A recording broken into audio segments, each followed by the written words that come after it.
We will talk Wisconsin and Iowa, of course, coming up on Saturday. We got Ryan Herrings dropping by from Badgers Locked On. Ryan, we've seen you quite a few times this season. So thank you so much for answering the call again. Yeah, glad to be here, and congratulations on the book. Obviously, the 90s is kind of the rise of Badger football as we know it. So there are 3 times, I think, in the 90s. I'd have to actually look, but 3 times I think Barry Alvarez finished with the top 16 in the rankings, 3 Rose Bowls. So I'm all about it. I can't wait to get it. I'm sure there's at least a few Badger notes in there. And yeah, congratulations on the book for sure. Absolutely. We hit on those situations involving Wisconsin football. Absolutely, we do. This Wisconsin football team was in quite a tussle with Penn State, 14-13 lead in the second half, and then the dreaded inconsistency of Braden Locke throwing one right to Jalen Reed, and then the Penn State offense started clicking with Bo Prabula, who was a bit of a wild card in this game. So just your thoughts about Wisconsin after we were trying to figure out, a lot of us, okay, coming off that 3-game winning streak, it was Purdue, Northwestern, Rutgers. How good is this team? You know, I thought they played really well against probably one of the 5 best teams in the country, but just not enough firepower in the fourth quarter. In the running game, just couldn't really be consistent either with Tyree Walker. Yeah. I mean, I was at the game. It was, we had a lot of adult beverages afterwards to kind of help soothe the pain among other Badger fans. I'd say this, like, Wisconsin played pretty well. They really did. They got up early. They led at halftime. They led late into the game. And then it was just a combination of Penn State they're better on the edges. They played a lot of press man coverage, single high, and that's really what stunted our running game. They played a lot of people in the box, run blitzes from the safety, from the linebacker position. They were able to really shut down a lot of what Wisconsin has been able to do in that 3-game winning streak that we had talked about. But that 3-game winning streak is still indicative of a team that has started to find its stride a little bit, right? The way they beat those 3 teams, there still are things that the Badgers have steadily gotten better at throughout the year. The defense was pretty good against Penn State. Penn State scored 21 points. They scored 28, but offensively they scored 21. They had the pick 6. Wisconsin, for the most part in that game, played pretty well in the trenches, held Penn State from the big plays, and then it was just, as you said, Braden Locke just can't get over that 1 or 2 plays a game where he's got a bit of gunslinger to him. And unfortunately, he doesn't quite have the arm of a traditional gunslinger, so those turnovers just happen. He's had too many of them this year, and we saw it again rear its ugly head in Madison in a moment that it was one of the worst decisions we've seen from Braden Locke. I have to ask about the defense, because Iowa fans for years, Ryan, have looked at this rivalry and seen 10-3, 10-7, 13-10. Was it 15-6 last year? I was there in Madison. It was like 15-6, right? Yeah, it was. And that was obviously a Luke Fickell coach team as well. But I would have to think I haven't watched as much Wisconsin football, certainly, as you have. I would have to think this team is different. They're different at quarterback. They're different at tailback. Obviously, the in-season loss of Ches Malusi, and Tyler Van Dyke for that matter. But one thing that stood out, Mark, and you're always trying to comb through stats. I haven't released my official preview on the channel yet, but you're trying to comb through stats and see something that might play to the benefit of one of these 2 teams. And I look back at a common opponent, because 2 weeks ago, Wisconsin played Northwestern. Last week, Iowa played Northwestern. Both, Iowa and Wisconsin both rolled in those games. One thing I thought was interesting is Wisconsin allowed a season-high rushing yards for Jack Lausch, the quarterback. So I'm curious to get your take on that. He struggled mightily through the air in that game. Maybe 40% through the air completion. But I'm looking back at the numbers. I was actually scrolling through numbers against other quarterbacks that they faced. Gave up 48 yards on the ground to Callie McManus of Rutgers. Gave up some yardage, about 30 yards to the Penn State QB last week. And I just wonder, Mark, with the timing of all this, Iowa finally having a mobile quarterback, that might be the storyline. Without digging deeper into this, Ryan, what can you tell us about maybe a susceptibleness to giving up yardage on the ground to opposing quarterbacks? Yeah, I think it's a really good point. And it's been there for a couple of years with Luke Fickell. You think back to last year, Wisconsin playing Cam Ward when he was with Washington State. He gave him some issues, not so much in running the ball, but just keeping plays alive. Wisconsin has struggled with that for a couple years. Part of it is the linebacker athleticism last year wasn't very good. It's better this year. There were moments in that Northwestern game in our chat, people were screaming, quarterback spy, oh my gosh, right? It's those classic kind of moments where you're like, just put a linebacker on, because Northwestern could do nothing else. They couldn't throw the ball. They couldn't run. But Lausch did give some problems. Now, that is an athletic quarterback. He has been able to do that to a couple teams this year. But it did feel like Wisconsin took a little bit longer to adjust to that than necessary. They missed a couple tackles in open field, which they did again last week against Penn State. This is a team that has had some tackling issues, right? So I think that's part of the trend of, if you're going to play a mobile quarterback, you're going to have one-on-ones in the flat. You're going to have one-on-ones at the middle linebacker. You got to make those tackles. And they've missed some of them. Some of the middle linebackers, Hunter Wohler coming down, who's been one of the better safeties for Wisconsin. He's missing tackles at a higher clip this year than he did last year. So there's been some missed tackles, and they're still in the front seven, specifically at the defensive line spot. There is an athleticism deficit that the Badgers have had for the last couple of years. They haven't reloaded at that spot, and that's allowed quarterbacks to have more time and to create a little more gap issues with their mobility. So I think that's a real thing. The Badgers haven't been great there. They weren't great last year, and they haven't fully fixed that issue this year. It's a good point. I didn't bring up Jalen Milroe. I guess I could have brought that up, but he does it to everybody to some extent. Yeah, that's a different animal. Yeah, different animal. But the point is solid, and it's interesting seeing, what Iowa did to Northwestern last week. And you brought up the history of Wisconsin, Iowa, right? The classic 13-point total games, the classic under 20 and take the under every time. Yeah, this is different. Like, Wisconsin doesn't have that level of defense. They've been more bend but don't break. They've been giving up yardage, giving about 3.5 yards per carry, a little more than that. So they've been giving up yardage on the ground as well. It is more of a high-scoring game, and it's going to come down somewhat to Braden Locke just can't make those type of mistakes. And if he avoids that, they have been able to move the ball decently. Sullivan is the guy. Cade's out this week. Wasn't even on the depth chart. Kirk confirmed that today. I know Coach Patterson during the postgame show made a comment to me, and I think, this is consistent with what Kirk does. But he made the comment that, hey, if you want a little gamesmanship here, maybe you list both and keep Wisconsin guessing. That's just not Kirk's style. And he comes out there this week, and now I don't know. I mean, there's a narrative out there that, part of the reason Cade's not even listed on the depth chart is because Kirk wants to make it clear that Cade got hurt. And Ryan, I know you're not part of the Iowa quarterback saga, but there's an inner battle between fans and media and Kirk as it relates to how that position is handled or mishandled, if you talk to some people. So there's that. The bottom line is Wisconsin knows it's Sully, and this is a unique prep week because you've got to think Wisconsin's going to be looking at a lot of Northwestern tape, not just from last week, but also when Sullivan played at Northwestern last year. He gave them something to see this past week in the Iowa offense, but you're going to have to be kind of combining, okay, what do we know about the new Tim Lester system, how it operated with Caleb Johnson, Cade McNamara, how that's different now with the run threat of Brendan Sullivan. So it's an interesting, unique prep. You also have the element of Kinnick at night is one of the toughest places to play in the country, and there haven't been as many Iowa-Wisconsin games at night as one would expect.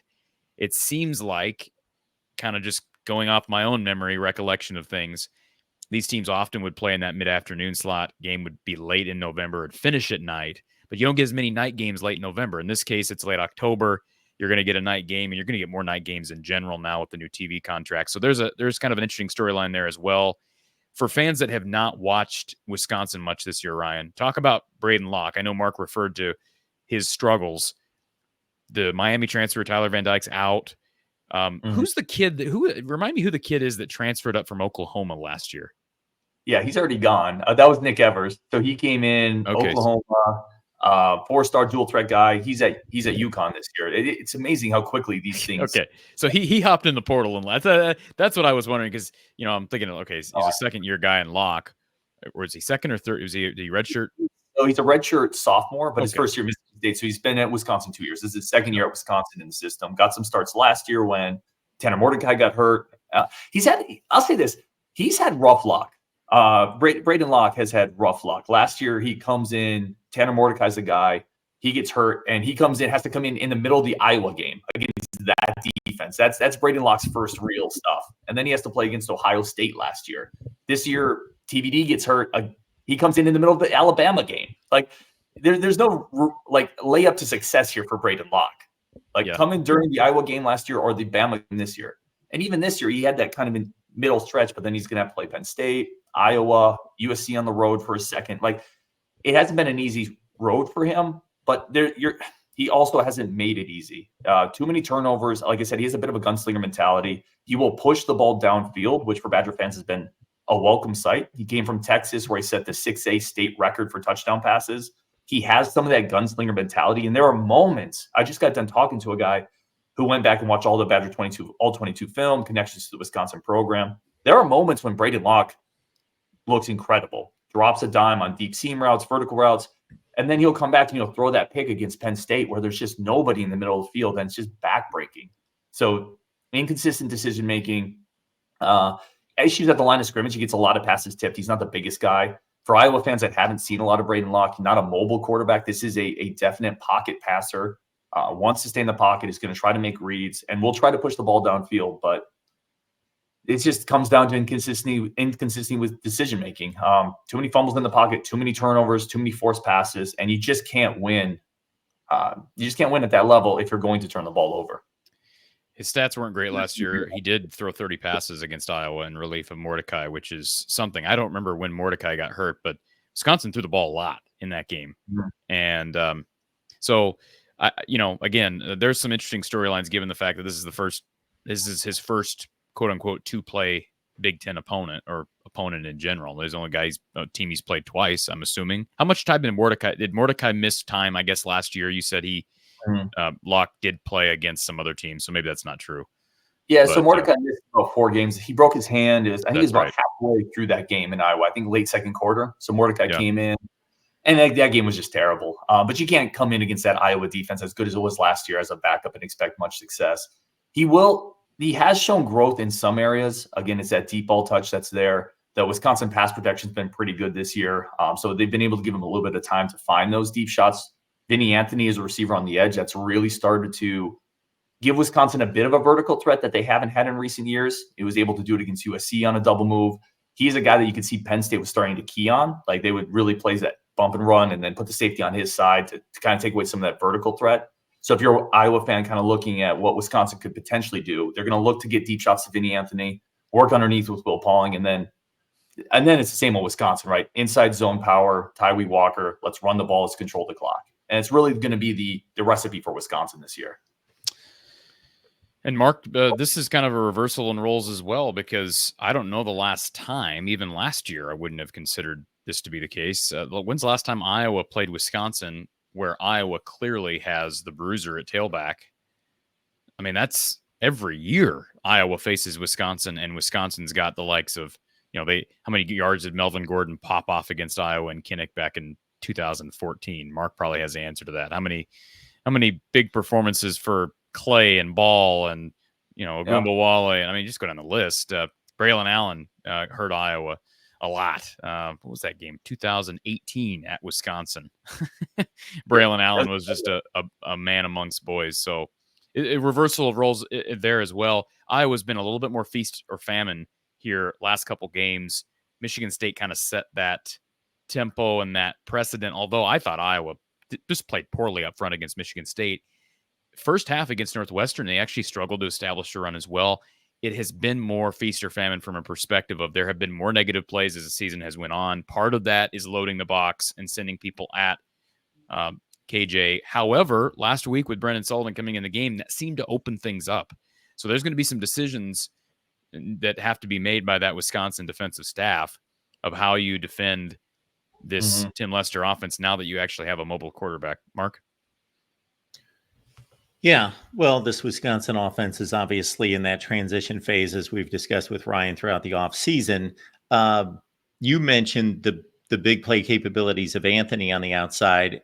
He made a big play on one of the drives. I think the drive that made it 14-13, but the next play was made by CJ Williams. Now, there's a guy that's been caught in witness protection for a long, long time. But, man, when you saw the slow motion shot of that catch, it was remarkable. He was laid out fully, caught the back end of the football with his fingertips. But was that a one-off, or is he going to make his way into the game plan a little bit more? It's more of a one-off. I hate to say it with CJ. He's in for Bryson Green right now, who was the former Oklahoma State transfer. Bryson Green's been banged up. CJ has some ability to make some tough contested catches. That's kind of his calling card. Bigger bodied receiver, good hands. But there hasn't been a lot there for him. He's probably 4th on the Badger receiver depth chart. They definitely want to give Vinny Anthony more shots down the field. And then in between those lines, in between the hash marks, they're trying to work Tretch Kekahuna and Will Pauling. That's really their 3 main guys they're trying to get going. And then when Bryson Green comes back, he's 4th. So CJ is really 4th or 5th on that depth chart. He does give you a big physical body. You're right, that was a great catch. Also a great pass. That's kind of what we referenced with Braden Locke. He has these moments where it's just a beautiful throw. And then again, it just goes away. So that's a lot of quarterbacks at the college level, consistency. To speak to your other point about the running defense and Sullivan kind of opening some of that up, I think the Badgers' strength still is their secondary, right? So I think they're still going to play heavy in the box. They're going to come down. They're going to try to shut down what's been a remarkable season for Caleb.